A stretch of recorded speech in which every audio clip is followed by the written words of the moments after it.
6e trophée, un sextuplé historique, comme le Bayern, comme le FC Barcelone en 2009, le trophée des champions, la Ligue 1, la Coupe de France, la Ligue des champions, la Super Coupe d'Europe et donc la Coupe intercontinentale. On va écouter Luis Enrique qui est revenu sur cette année historique au PSG. On est content, on continue à gagner des trophées et je pense qu'on a mérité pas mal. Il faut continuer. C'est notre mentalité de continuer à gagner et de continuer à marquer l'histoire. C'est ce que nous voulons. Voilà pour Luis Enrique. Jeannot Rességuier, très sincèrement, on n'imaginait pas un jour qu'un club français puisse marcher dans les traces du Barça ou du Bayern. Non mais franchement, 6 trophées, la Coupe intercontinentale, un triomphe en Ligue des Champions, et alors là cette finale, Coupe du Monde des clubs, mais enfin bon, on ne peut pas tout leur reprocher quand même sur ça. Non mais c'est quand même extraordinaire.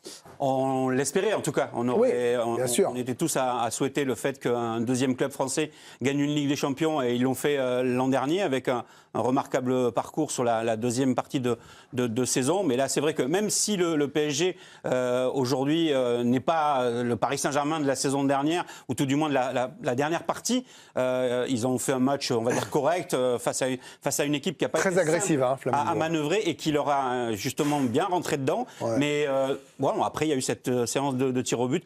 Prolongation, j'ai trouvé ça un petit peu dommage qu'il y ait une prolongation en plein cœur de saison comme ça. Bon. Ouais, mais moi j'aime pas quand il n'y a pas de prolongation. Donc oui, ils m'ont écouté, ça me fait plaisir. Mais non mais vraiment, c'est comme la Coupe de France sans prolongation, ça m'énerve. J'entends vos arguments. Mais un match de foot, c'est les prolongations. Sinon, c'est plus injuste. Ouais, la prolongation est 2 fois à 15 minutes. Vous êtes à l'école Jean-Michel Larquet. Exactement. Plus je passe mon temps à reprendre les gens et je fais l'erreur. C'est terrible. Mais très sincèrement, ils sont allés la chercher encore des tirs au but. C'est la 4e séance. Ouais. Après, avec une séance extraordinaire. Bon, c'est vrai que Safonov a réalisé des choses parfaites. Alors, le coup de la serviette avec les gauchers, droitiers pour savoir qui frappait. Après, il est quand même beaucoup dans l'anticipation, si je peux me permettre. Et quand on revoit quelques images, il est bien plus que dans l'anticipation, il est même au-delà de la ligne. Mais la VAR dit que non, il y avait un bout de talon. La VAR dit qu'il y avait un bout de talon. La zone grise. Vous savez, il y a des zones grises partout en ce moment. C'est comme le tendon d'Achille pour Saint-Gilloise, l'Olympique. Exactement, c'est la zone grise. Djibril, vous m'aviez dit, quand on parlait de cette coupe intercontinentale, vous m'avez écrit, en fait, parce qu'il faut vous dire, Djibril, il vient faire l'émission ici, il est rémunéré, il est en plateau, c'est notre vedette, mais il m'écrit tous les soirs. Hein, tous les soirs, et d'ailleurs, je le fais participer régulièrement.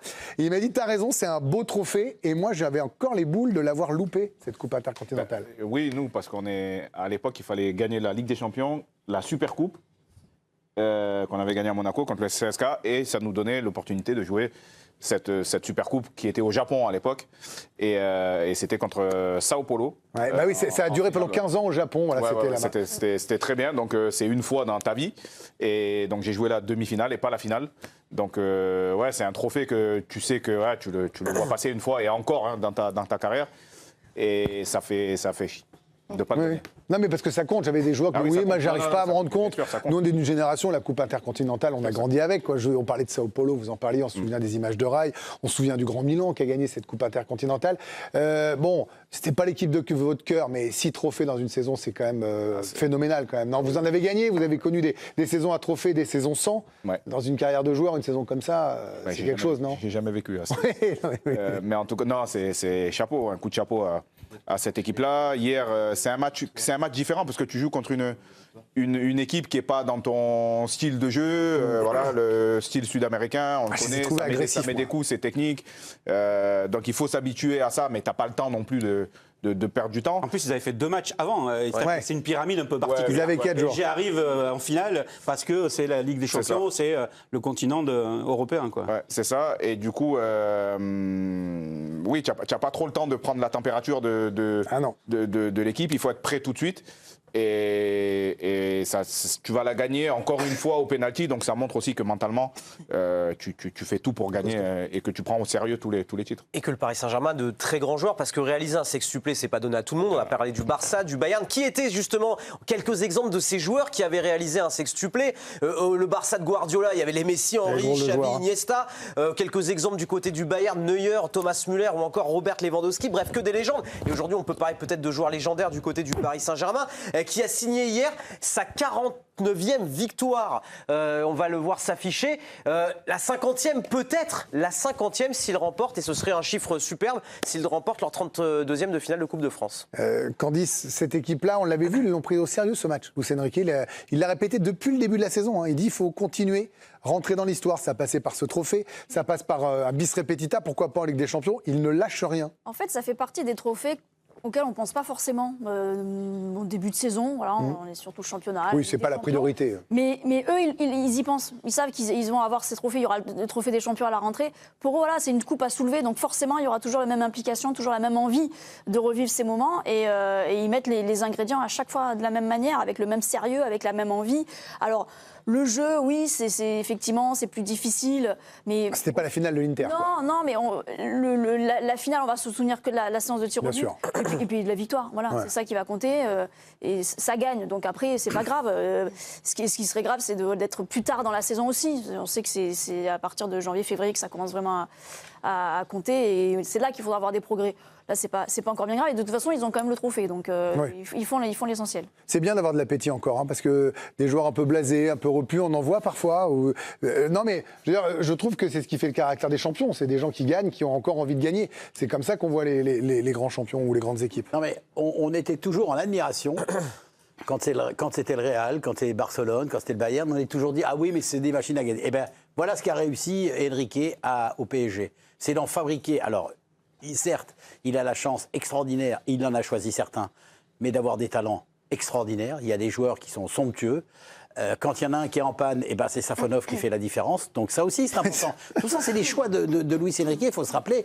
Et moi, je trouve ça, et on ne pourra que lui rendre hommage tous les jours à Luis Enrique de ce qu'il a fait du Paris Saint-Germain depuis qu'il est arrivé. Vous parliez de mentalité au moment de tirer les pénaltys. Encore une fois, si c'est le Real ou si c'est le Barça, c'est normal. Et tout avant.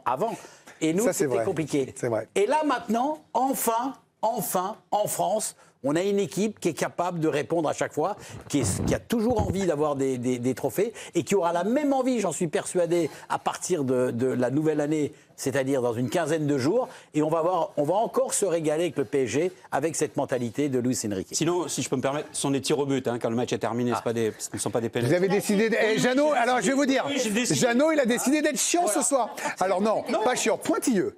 Jeannot, l'esprit... Non mais il a raison. Le pire, mais qu'est-ce qu'ils me font?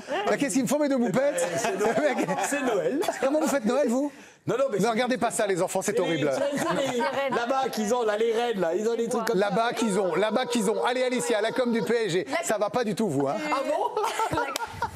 La communication du PSG qui a voulu marquer le coup pour cette année absolument exceptionnelle, cette année civile 2025. Et donc, le PSG qui a abreuvé d'images, de vidéos, les réseaux sociaux depuis hier pour l'histoire, écrit le club avec le collectif si cher à Luis Enrique, mais mise en avant. Cette photo, je pense qu'il deviendra peut-être mythique dans l'histoire du PSG avec Safonov soulevé par ses coéquipiers, mais aussi des individualités avec Vitinha, élu homme du match, mais aussi les titis parisiens qui ont été mis en lumière, les joueurs qui ont posé dans l'avion avec leur trophée. On a Nuno Mendes, on a encore Safonov. Et puis je voulais vous montrer aussi cette image-là symbolique, quel match. Et puis belle, des vidéos de tous les trophées aussi mis en avant par le club et des vidéos de joie dans le vestiaire. Mais ça, on le verra tout de suite dans quelques secondes, Greg, dans le Zap de Sacha Deperson. Mais avant, on va voir Raphaël Sebaoun. Qu'est-ce que vous en pensez? Oui, parce qu'on parle que c'est la saison de tous les records du côté du Paris Saint-Germain. On est en fin d'année, il reste un match, Coupe de France face à Fontenay. C'est le record de buts marqués sur une saison par un club, enfin sur une année. Ils sont à 174. Le record à égaler, c'est 180. On dirait Djibril face aux 100 buts en Ligue 1, là. 6 buts, non mais 6 buts face à Fontenay avec... Non mais 6 buts face à Fontenay face... Oui, c'est possible. C'est possible. C'est pas impossible. Ils vont y penser, ça? Non. Je pense pas, non. Non. Franchement, je pense pas. Je pense que c'est anecdotique. Après tout ça, après toute l'année qu'ils ont eue, je pense que... Oui, c'est pas très grave. Ouais, ils peuvent passer à côté de quelque chose, mais 6 buts quand même. 6 buts d'un marqué 180 sur une année civile. C'est beaucoup.